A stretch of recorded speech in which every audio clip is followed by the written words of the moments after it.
Number 1, जलन एवं ईर्ष्या से दूर रहें। जब भी हम किसी बात पर या किसी व्यक्ति को लेकर जलन करते हैं या फिर ईर्ष्या से भर जाते हैं तो इससे उस व्यक्ति या उस वस्तु का नुकसान हो या न हो, पर हमारा नुकसान जरूर होता है, क्योंकि इससे हम नकारात्मकता से भर जाते हैं और हमारे अंदर डर एवं विभिन्न प्रकार की शंकाएं पैदा होने लगती है, जो हमारी मानसिक, शारीरिक, आर्थिक, सामाजिक सभी प्रकार से हानि करती ही करती हैं।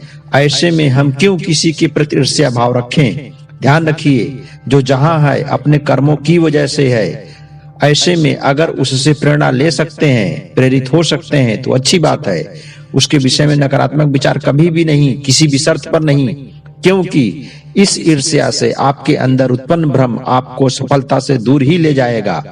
ऐसे में जितना जल्दी हो सके आप अपने अंदर से किसी भी प्रकार के जलन एवं ईर्ष्या से दूर हो जाइए, इसी में आपकी भलाई है। नंबर 2, किसी भी प्रकार की तारीफ या बड़ाई से प्रभावित न हो।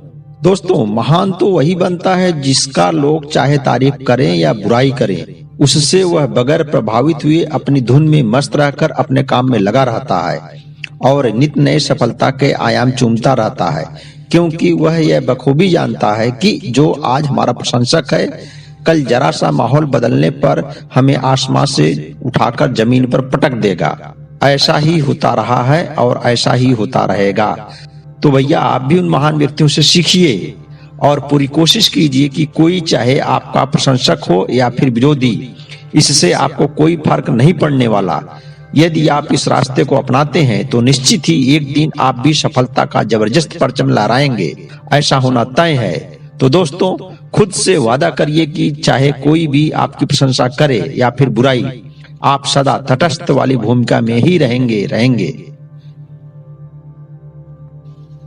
नंबर 3, काम को टालना छोड़िए।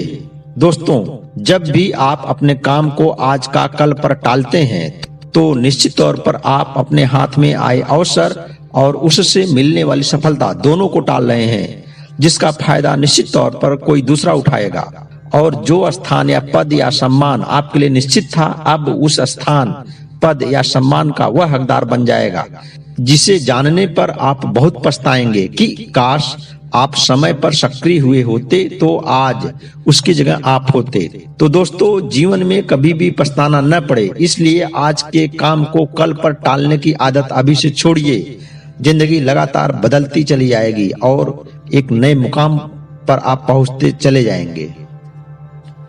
नंबर 4, हर परिस्थिति के लिए दुखी होना बंद करिए। जीवन में ऐसा कतई नहीं हो सकता कि सब कुछ हमारे नियंत्रण में हो या हमारे अनुकूल ही हो, क्योंकि किसी भी चीज या परिस्थिति का नियंता तो वास्तव में कोई और है, जिसे हम लोग नीली छतरी वाला अथवा ईश्वर कहते हैं। अतः इसे समझिए और हर चीज के लिए दुखी रहना बंद कीजिए। जब हर चीज न तो हमारे नियंत्रण में है या फिर न ही हमारी इच्छा अनुसार होना है, तो क्यों हर बात के लिए हम दुखी हों?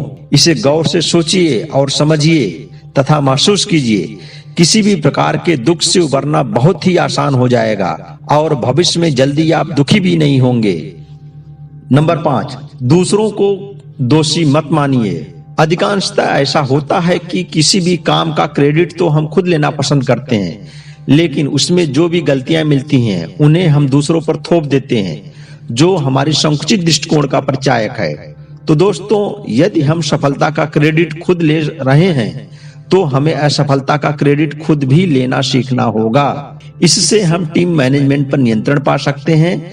हमारा समाज हमें एक अलग ही सम्मान देता है और जब भी अपनी गलती आप मानते हैं तो उसमें आप सीखते भी जरूर हैं, जिससे भविष्य में गलतियां कम होने लगती हैं। तो दोस्तों, किसी भी बात के लिए दूसरों को दोषी ठहराने से पहले एक बार खुद में झांकिए। दूसरों को दोषी ठहराने से बचने लगेंगे। ध्यान रखिए, दूसरों में दोष देना असफल लोगों की निशानी मानी जाती है।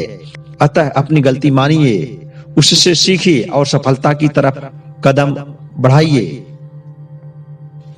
नंबर 6, किसी भी परिस्थिति में पहले अपने आप को परखिए, फिर राय बनाइए। जरूरी नहीं है कि जो पहली बार में जैसा दिखता है वह वास्तव में वैसा ही हो, क्योंकि कई एक बार लोग परिस्थिति बस कुछ का कुछ नजर आते हैं। अतः किसी भी व्यक्ति को पहले जांचिए, परखिए, फिर उसके विषय में कोई राय बनाइए। इससे आपकी न सिर्फ परख अच्छी होगी वरन आप एक अच्छे पारखी बन जाएंगे तथा इसी कारण लगातार अच्छे लोगों से जुड़ते भी जाएंगे और गलत व्यक्ति आपसे अपने आप दूर होते जाएंगे। परिणामतः आपका जीवन खुशियों से सरोबार होता रहेगा।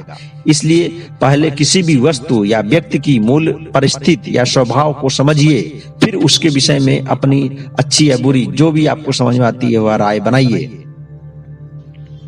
नंबर 7, एक समय पर केवल एक काम। क्या एक साथ आप एक से अधिक काम कर रहे हैं? जैसे कि एक साथ साइकिल भी चला रहे हैं और पैदल भी चल रहे हैं? नहीं ना? क्यों? जवाब आप खुद ब खुद महसूस कर रहे होंगे, क्योंकि इसमें खतरा है एक्सीडेंट का। ऐसे ही जब भी आप कोई 2 काम एक साथ करते हैं तो उसमें खतरा होता ही होता है, भले ही आप उसे महसूस करें या न करें। तो दोस्तों, खतरा से दूर रहने में अच्छाई है। अतः एक बार में केवल एक काम, जिससे कि आप उस काम में पूरा मन लगा सकें और उस काम का आनंद भी उठा सकें। यही वास्तव में एक काम का मजा है, जो आप भी इस नियम को अपनाकर बखूबी महसूस कर सकते हैं और सफलतापूर्वक उस काम को पूर्ण भी कर सकते हैं। नंबर 8, धन्यवाद करना सीखिए।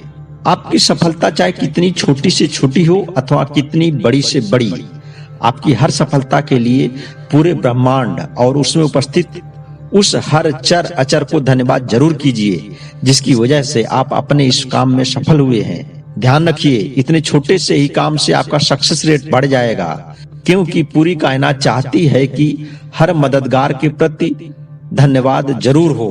ऐसे में वे आपका हर बार सहयोग जरूर करेंगे, क्योंकि वह जान गए हैं कि आप हर बार उनके प्रति आभार भी जरूर व्यक्त करेंगे। तो दोस्तों, हर काम के बाद यह छोटा सा काम जरूर कीजिए, अर्थात पूरी प्रकृति को, पूरे ब्रह्मांड को और आपसे जुड़े हुए हर व्यक्ति को धन्यवाद जरूर कीजिए। आपका जीवन धन्य हो जाएगा।